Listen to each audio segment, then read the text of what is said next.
Welcome to my channel ಮನಸಾರೆ ಕನ್ನಡ.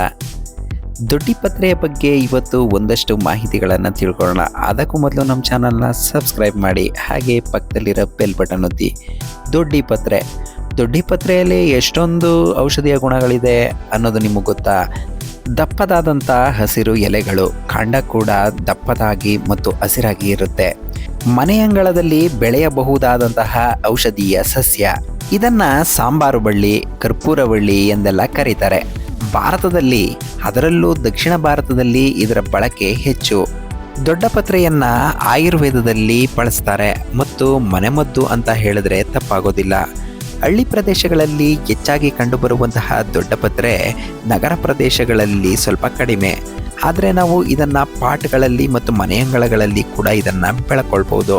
ಇನ್ನು ಇದರ ಉಪಯೋಗಗಳನ್ನು ನೋಡೋದಾದರೆ ಕೆಮ್ಮು, ಶೀತ, ಗಂಟಲು ನೋವು, ಅಲರ್ಜಿ, ತುರಿಕೆ, ಕಜ್ಜಿ, ಹಾಗೂ ಇದು ಅಜೀರ್ಣ ಸಮಸ್ಯೆ ಮತ್ತು ಮಾನಸಿಕ ಒತ್ತಡವನ್ನು ಕೂಡ ಕಡಿಮೆ ಮಾಡುತ್ತೆ.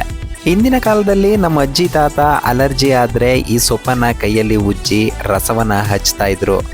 ಎಷ್ಟೋ ಔಷಧೀಯ ಗಿಡಮೂಲಿಕೆಗಳು ನಮ್ಮ ಮನೆ ಅಂಗಳದಲ್ಲಿ ಬೆಳಿಬೋದು. ಅದರಲ್ಲಿ ಈ ದೊಡ್ಡಿಪತ್ರೆ ಕೂಡ ಒಂದು. ದೊಡ್ಡಿಪತ್ರದ ಎಲೆಯ ರಸ 1 ಟೀ ಸ್ಪೂನು ಮತ್ತು ಜೇನುತುಪ್ಪ 1 ಟೀ ಸ್ಪೂನು ಹಾಗೂ ತುಳಸಿ ರಸ 1 ಟೀ ಸ್ಪೂನನ್ನು ಮಿಕ್ಸ್ ಮಾಡಿ ಸೇವಿಸೋದ್ರಿಂದ ಎಂತಹ ಕೆಮ್ಮು, ನೆಗಡಿ ಇದ್ದರೂ ಕೂಡ ಮಾಯ ಆಗುತ್ತೆ. ಕಡಿತ, ತುರಿಕೆ ಮತ್ತು ರ್ಯಾಷಸ್ ಆದಾಗ ನಾವು ಈ ದೊಡ್ಡಿಪತ್ರದ 2-3 ಎಲೆಗಳನ್ನು ತಿನ್ನಬೇಕು.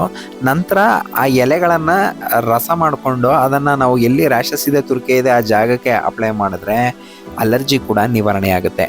ಹಾಗೂ ಜಂತು ಹುಳದ ಸಮಸ್ಯೆ, ಮಕ್ಕಳಿಗೇನಾದರೂ ಜಂತು ಹುಳದ ಸಮಸ್ಯೆ ಇದ್ದರೆ, ಮುಖದಲ್ಲೆಲ್ಲ ವೈಟ್ ಪ್ಯಾಚಸ್ ಬರುತ್ತಲ್ಲ, ಅದೇನಾದರೂ ಇದ್ದರೆ ನಾವು ಈ ದೊಡ್ಡಿಪತ್ರೆಯ ರಸವನ್ನು ನಾವು ಮಕ್ಕಳಿಗೆ ಕೊಟ್ಟರೆ, ದೊಡ್ಡಿಪತ್ರೆ ರಸವನ್ನು ಬಿಸಿ ನೀರಿನಲ್ಲಿ ಮಿಕ್ಸ್ ಮಾಡಿ 3 ವಾರಗಳ ಕಾಲ ಮಕ್ಕಳಿಗೆ ಕೊಟ್ಟರೆ ಜಂತು ಹುಳುವಿನ ಸಮಸ್ಯೆ ನಿವಾರಣೆಯಾಗುತ್ತೆ. ಅಷ್ಟೇ ಅಲ್ಲದೆ ಮುಖದಲ್ಲಿನ ಮೊಡವೆಗಳು ಹೆಚ್ಚಾದಾಗ, ಮೊಡವೆ ಮತ್ತು ಮೊಡವೆ ಕಲೆಗಳಿದ್ದರೆ ದೊಡ್ಡಿಪತ್ರದ ರಸದ ಜೊತೆಗೆ ನಿಂಬೆ ರಸವನ್ನು ಸೇರಿಸಿ ಮುಖಕ್ಕೆ ಅಪ್ಲೈ ಮಾಡಬೇಕು. ಆಗ ನಾವು ನೈಟ್ ಟೈಮು ಇದನ್ನು ಅಪ್ಲೈ ಮಾಡಿ ಬೆಳಿಗ್ಗೆ ಟೈಮು ಮುಖವನ್ನು ವಾಶ್ ಮಾಡಿದ್ರೆ ಮೊಡವೆ ಮತ್ತು ಮೊಡವೆ ಕಲೆಗಳು ಮಾಯವಾಗಿರುತ್ತೆ. ನಿಮ್ಮ ಮನೆಯ ಅಂಗಳದಲ್ಲಿ ದೊಡ್ಡಿಪತ್ರೆ ಇದ್ದರೆ ನೀವು ಅದರ ಸಂಪೂರ್ಣ ಉಪಯೋಗವನ್ನು ಪಡ್ಕೊಳ್ಳಿ. ಈ ಮಾಹಿತಿ ವಿಡಿಯೋ ನಿಮಗೆ ಇಷ್ಟ ಆಗಿದ್ರೆ ಲೈಕ್ ಮಾಡಿ, ಶೇರ್ ಮಾಡಿ, ಕಾಮೆಂಟ್ ಮಾಡಿ ಹಾಗೂ ಸಬ್ಸ್ಕ್ರೈಬ್ ಮಾಡಿ ಅಂತ ಹೇಳ್ತಾ ಇವತ್ತಿನ ವಿಡಿಯೋನ ಇಲ್ಲಿಗೆ ಕೊನೆಗೊಳಿಸ್ತಾ ಇದ್ದೀನಿ. ಧನ್ಯವಾದಗಳು.